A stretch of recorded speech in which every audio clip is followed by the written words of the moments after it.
트위터에 조인을 해서 1년차 때 너무 이상한 거예요. 일단 나한테 일을 안 시켜요. 왜 이 회사가 나한테 일을 안 시키고 돈은 이렇게 많이 주고, 그러면 얘네 회사는 어떻게 소프트웨어를 만들어서 어떻게 세계와 경쟁을 하지? 도대체 이게 말이 되는 경제 체제인가? 왜 그러지? 하고서는 한 3년 동안 생각을 했어요. 이제 그러다가 3년째에 드디어 이게 수평적 수직적 차이가 아니고 기업들이 착해서 잘 대해주는 게 아니고 어떤 일사불란한 군대적 조직과 또 다른 실리콘밸리 조직은 전문가 그룹의 조직이구나. 그 프레임워크가 바로 이제 랭크 드리븐 오르가니제이션과 롤 드리븐 오르가니제이션, 번역을 뭐 역할 조직, 유계 조직이라고도 하고, 실리콘밸리 기업들과 우리나라 기업들 그 차이가 가장 크더라고요.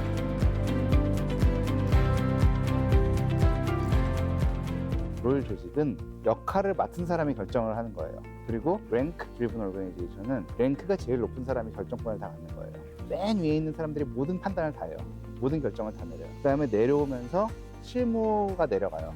그래서 맨 밑에 있는 사람들은 생각을 하면 안 돼요. 위에서 시키는 거를 가장 빠른 시간 내에 가장 효율적으로 해내야 돼요. 그런 사람들은 일을 막 해서 보고서를 써요. 내가 이런 일을 했고 이런 정보들을 수합했습니다. 그리고 보고서를 써서 보고서가 쭉쭉 올라가요. 그래서 맨 위까지 올라가서 잘 정리된 보고서를 보고 또 다음 결정을 내려요, CEO가. 그래서 또 정보가 내려가고 결정사항은 내려가고 정보는 보고서를 통해 올라가고. 그런데 역할 조직에서는 각 역할을 맡은 사람의 결정을 내려요.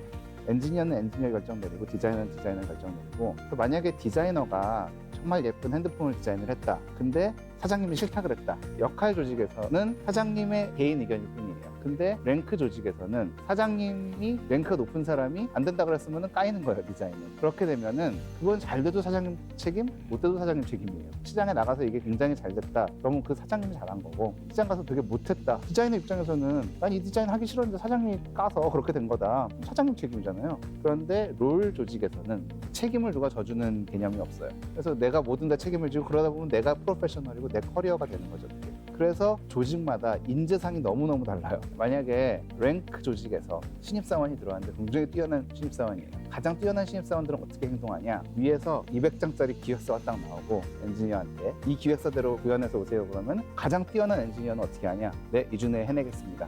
그리고 밤을 새든 뭐라든 이 주 내에 딱 해서 갖고 와요. 그러면은 최고의 인재. 근데 롤 조직에서는 일을 시키는 방법부터가 다르죠. 기획서 이만큼 있으니까 해오세요가 아니라 우리는 페이먼트 시스템이 필요한데 어떻게 구현하면 될까요? 어떻게 생각하세요? 라고 물어보죠. 최고의 직원은 어떻게 하느냐 하면 가장 지금 상황에서 자바가 좋을까요? 파이썬이 좋을까요? 이거 얼마나 많은 사람들이 쓸 겁니까? 어떤 회사와 우리가 지금 뭐 독점 계약 같은 게 맺어져 있습니까? 그런 온갖 질문을 다 해요. 심지어 경영에 관련된 질문도 다 해요. 그러면은 그 정보들을 수합해서 그 엔지니어가 결정을 해야 돼요. 그러니까 엔지니어가 생각을 굉장히 많이 하는 사람이어야 되고 전문성이 뛰어난 사람이어야 돼요. 시키는 거 잘하는 사람은 전혀 쓸모가 없어요. 근데 만약에 롤 드리븐의 최고의 인재가 랭크 드리븐 기업에 가면 어떻게 되느냐? 랭크 드리븐 기업에서는 그렇게 시키겠죠. 200장짜리 지금 기획서 있고 요거대로 다음 주까지 해오세요 그러겠죠. 그러면은 이 롤 드리븐 인재는 이거 왜 하는 겁니까? 이거 지금 자바가 최선입니까? 몇 명 했을 겁니까? 그리고 우리 뭐 독점 계약은 누구랑 했습니까? 뭐 그러면은 여기 기획서 다 있고 여기 다 결정돼 있고 뭐 그대로 하세요. 그러면은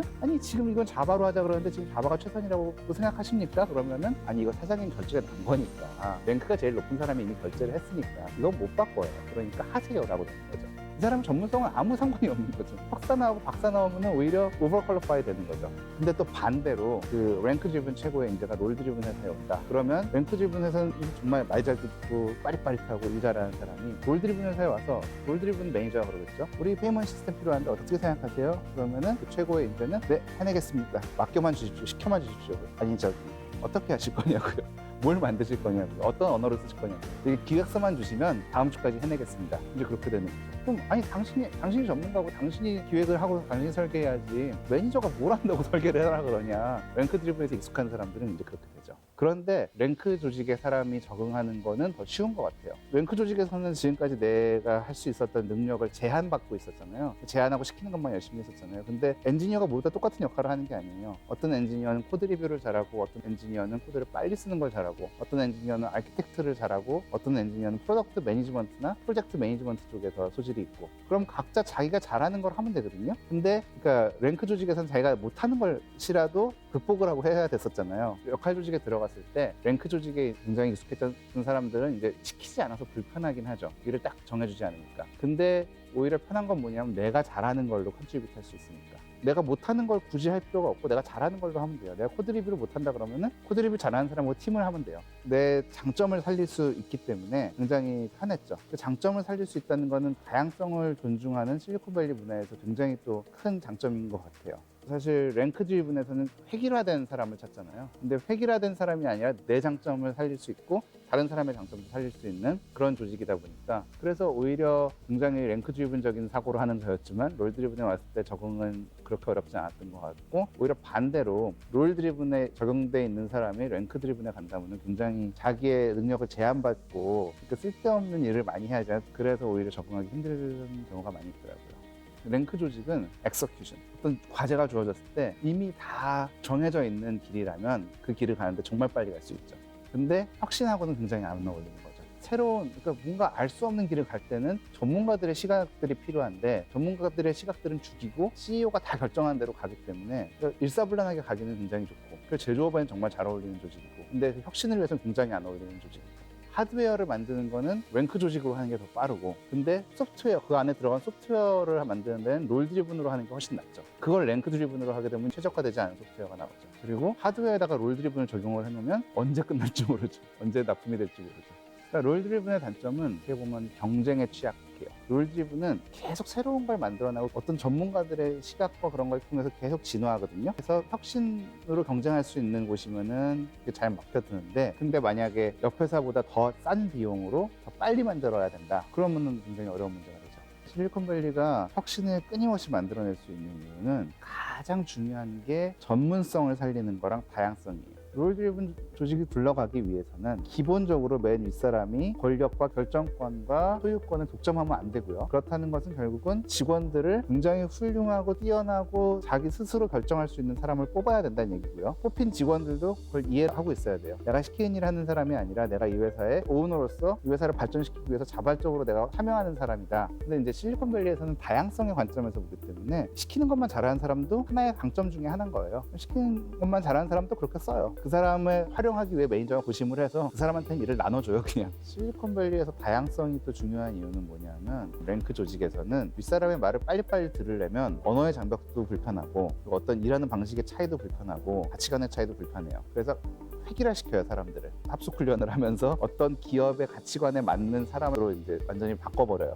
이렇게 사람의 가치관을 모두 다 바꿔버리는 작업을 하죠, 기업에 처음 들어갔을 때. 근데 다양성은 사실 혁신에 굉장히 중요하거든요. 이 사람이 이 생각할 때 다른 사람 다른 생각을 해야지 혁신이 일어나지, 다 같은 생각을 하면 혁신이 안 일어나잖아요. 그래서 제가 생각한 말은, 로마에 가면 로마법을 따르되 로마 사람이 될 필요는 없다. 만약에 에어비앤비 오면 에어비앤비가 추구하는 가치와 에어비앤비가 추구하는 어떤 회사의 구조나 그런 거를 따라야 돼요. 그거는 법이에요. 근데 내가 가치관 자체를, 내 가치관은 내 종교도 있고 내 가족도 있고 내가 살아온 한국적 가치관도 있고, 그걸 버릴 필요는 없어요. 회사에서 그걸 버리라고 하지도 않아요. 가치관은 싱크될 필요가 없어요. 그 대신 겉으로 하는 행동과 우리 목표를 지향하는 거는 싱크가 돼야 되죠. 각자의 문화와 가치관에 따라서 다 다른 생각을 하는 거를 어떻게 하나로 묶어내서 어떻게 기업 방향으로 가느냐. 물론 비용이 들죠. 언어 장벽도 있고, 완전 사고방식이 다른 사람들을 이제 하다 보면은 나랑 사고방식 똑같은 사람한테 일 시키는 게 훨씬 편하잖아요. 사고방식이 다른 사람의 이야기를 들어서 그걸 이해를 해서 이런 면도 있겠구나라고 생각을 해서 고려를 해서 통체적인 결정을 하는 것보다는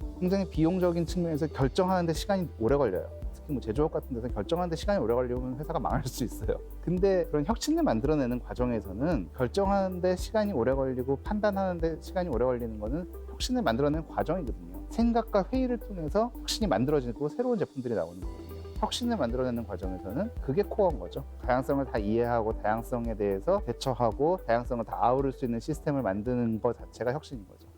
그러니까 제일 중요한 건 미션을 공유하는 거예요. 랭크 드리븐 회사에서도 미션이라는 게 있지만 대부분 랭크 드리븐 업체에서의 미션은 세계 인류가 되자, 세상을 바꾸자. 굉장히 좀 두루뭉실해요. 그거는 왜 그러냐? 랭크 드리븐에서는 어차피 CEO가 모든 결정을 하기 때문에 미션이 별 의미가 없어요. 어차피 그 사람이 결정한 그 사람 마음이 미션이에요. 그러니까 그 사람의 어떤 결정권을 가지고 어떻게 뛰어난 결정을 내리느냐. 물론 그분이 이제 스티브 잡스 같은 분이면 랭크 드리븐으로 또 혁신이 일어나기도 하고 막 굉장히 뛰어난 발전이 일어나기도 하죠. 근데 어쨌든 미션은 사장님 개인의 미션이 되는 거예요. 근데 실리콘밸리 기업들을 보면 미션들이 굉장히 구체적이에요. 구글은 전 세계의 데이터를 조직해서 모든 사람들이 사용할 수 있게 하자. 이게 미션이고, 페이스북은 모든 사람들이 커넥트하고 그게 미션이고, 있고, 에어비앤비는 전 세계 어디를 가도 내 집처럼 느끼게 하자. 에어비앤비가 일단 사무실을 우리 실제로 빌릴 수 있는 에어비앤비 방들처럼 다 꾸며놨잖아요. 좋다는 이유는 우리가 뭐 하는 회사인지, 우리의 미션이 무엇인지 항상 이해하자라고 꾸미다 보니까 그래서 예뻐진 거지, 창의력을 최대한 극대화시키기 위해서 예쁜 건 아니고, 그냥 우리가 뭐 하는 회사인지 항상 생각하자, 그게 미션이야. 근데 그러면은 이 회사에서 오는 전문가들이 모여서 우리 미션을 이루려면 어떻게 해야겠다를 가지고 계속 혁신을 만들어 나가는 게 롤 드리븐 조직이에요. 롤 드리븐 조직에서는 모두 다 전문가이기 때문에 같은 미션을 가지고 같은 방향으로 가고 있지 않으면 결정권자들이 다 딴 생각을 하고 있어요. 제가 산으로 가겠죠. 그래서 만약에 우리의 회사의 목표는 모든 사람들이 정말 집같이 느끼게 하는 거야, 세계 어딜 가도. 그런데 우리 일부의 생각에는 우리 회사의 미션은 돈을 많이 버는 거야 라고 하면은 어떤 결정을 내릴 때 우리 회사의 미션이 돈을 많이 버는 거라고 생각하는 사람하고, 우리 회사의 미션이 소속감을 느끼게 하는 거라고 생각하는 사람하고 전혀 다른 결정들을 내리겠죠. 이 랭크 드리븐에서는 상관이 없는데 어차피 부장님이 바로 잡아주면 되잖아요. 사장님이 바로 잡아주면 되잖아요. 근데 여기는 각자의 결정권자니까 이 미션을 정확하게 이해하고 있지 않으면 회사가 어떻게 될지 모르는 거죠. 그래서 그 미션이 굉장히 중요하고, 그래서 실리콘밸리 회사들에서 전체 회의를 많이 하잖아요. CEO가 나와서 하는 전체 회의를 많이 하고, 그러는 게 계속 소통을 통해서 우리 회사는 뭐 하는 회사고, 우리 회사는 지금 어떻게 나가고 있고, 정보를 최대한 주는 거예요. 한 사람 한 사람이 결정을 할 수 있도록. 우리 회사 지금 뭐 돈을 얼마나 벌고 있고, 어느 영역에서 어떻게 벌고 있고, 다음에 포커스는 어느 쪽이고, 그러면 그걸 위해서 당신은 어떻게 하시겠습니까? 라고 계속 질문을 던지고 있는 거예요. 우리 이렇게 갈 거니까 넌 이거 해가 아니라, 우리 이렇게 갈 건데 당신은 당신의 전문성을 통해서 우리에게 어떻게 기여를 해주시겠습니까? 라고 계속 묻고 있는 거예요. 물론 신뢰가 굉장히 중요한데, 제가 엔지니어 입장에서 내가 회사에 돈만 빼먹고 놀 수도 있잖아요. 근데 그럴 이유가 크게 없는 게 내 커리어거든요. 이거 잘하면 회사가 잘 되기도 하겠지만 내가 잘 되는 거거든요. 내 프로젝트가 잘 되는 거고, 그게 무슨 우리 팀 프로젝트가 잘 돼서 우리 팀이 전체적으로 칭찬을 받고, 그러면 팀이 어차피 칭찬받는데 내가 일을 더 많이 하면은 내가 손해보는 거고, 그게 아니라 무조건 개인 평가거든요. 근데 내가 잘하면 내가 그만큼 평가를 받고 내 월급이 올라가고, 연봉이 올라가고, 레벨이 올라가고, 소프트웨어 업계에서 내 평판이 좋아지고, 내 커리어가 되고.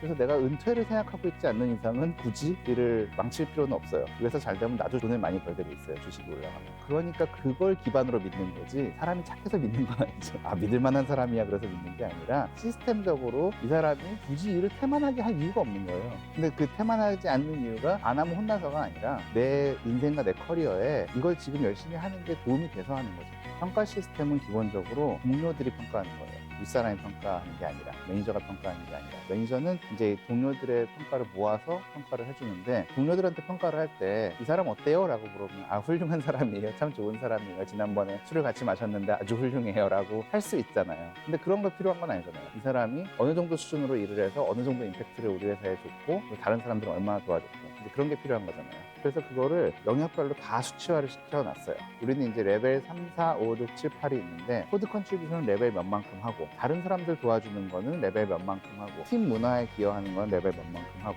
코드 리뷰하는 거는 레벨 몇 만큼 하고, 그리고 프로젝트 설계하는 거는 레벨 몇 정도의 수준으로 할 수 있고, 그걸 다 모으면 이 사람이 몇 레벨인지 나오잖아요. 그러면은 그거에 맞춰서 승진을 하기도 하고, 원래 이제 원칙적으로는 내려갈 수도 있죠. 디모트 될 수도 있는데, 이제 그렇게 되면 회사를 떠나겠죠, 그냥. 그래서 승진하게 되고 그러면 연봉도 거기에 맞춰서 조정이 되고. 제가 우리나라에서 엔지니어로 현재 일을 하고 있지 않기 때문에 말씀드리기 어려운 점은 있지만, 기본적으로 우리나라는 모든 조직이 랭크 드리븐이잖아요. 학교도 랭크 드리븐이고, 회사도 랭크 드리븐이고, 국가도 랭크 드리븐이고, 그러니까 대통령의 권한이 굉장히 크고, 윗사람이 좋은 결정을 해주기를 항상 기다리고, 이제 그런 문화다 보니까 이런 내가 결정을 내리는 게 굉장히 부담스럽고, 그걸 처음부터 받아들이기가 어렵겠죠. 그리고 이미 기존 기업들이 랭크 드리븐적으로 워터폴 방식으로 하고 있는 과정에서 갑자기 새로운 모델을 가지고 오려면은 스타트업이 아닌 다음에야 쉽지 않죠. 우리나라 기업들이 혁신을 해야 되려면 실리콘밸리를 배워야 돼. 그리고 실리콘밸리에 오셔서 굉장히 표면적인 거를 본 다음에 칸막이를 없앤다든가, 복장을 자유화한다든가, 출퇴근 시간을 자유화한다든가, 그런 이제 외면적인 것을 하는 경우가 많은데, 어떤 핵심적인 게 변했기 때문에 자연스럽게 나온 거지, 이거를 우리 회사는 갑자기 복장을 자유화해야지, 근무 시간을 자유화해야지가 아니고, 가장 근본적인 걸 바꿨기 때문인데, 그 근본적인 게 회사의 소유권과 결정권을 직원들에게 나눠준 거예요. 그래서 소유권도 어떤 오너가 다 소유하는 게 아니고 전 직원이 다 소유를 했기 때문에 내 회사잖아요. 남의 남의 회사에서 일하면서 일을 짧게 하거나 뭐 편하게 일을 하거나 그러면은 안 좋은 거죠, 그건. 근데 내 회사에서 일할 때 내가 뭐 집에 가고 싶으면 집에 가는 거고 일을 많이 하고 싶으면 많이 하는 거. 내 회사니까 가능한 거잖아요. 내 거니까. 그리고 내 회사니까 내가 결정하잖아요. 그래서 그런 소유권과 결정권을 나눠주면 내 회사인데 내가 옷을 어떻게 입어도 뭐 어느 정도 합의하에서 각자 회사의 주인들끼리 모여서 이제 결정을 해 나가는 거죠. 그거랑 어떤 회사의 주인은 따로 있고 그 상황에서 랭크 드리븐 회사에서 갑자기 칸막이를 다 없앤다. 그럼 직원 간의 소통이 더 활발해지는 게 아니라 위에서 감시하기가 편해지는 시스템이 돼버릴 수가 있고 갑자기 복장을 자유화한다 그러면은 오히려 복장의 자유화가 더 불편할 수도 있어요.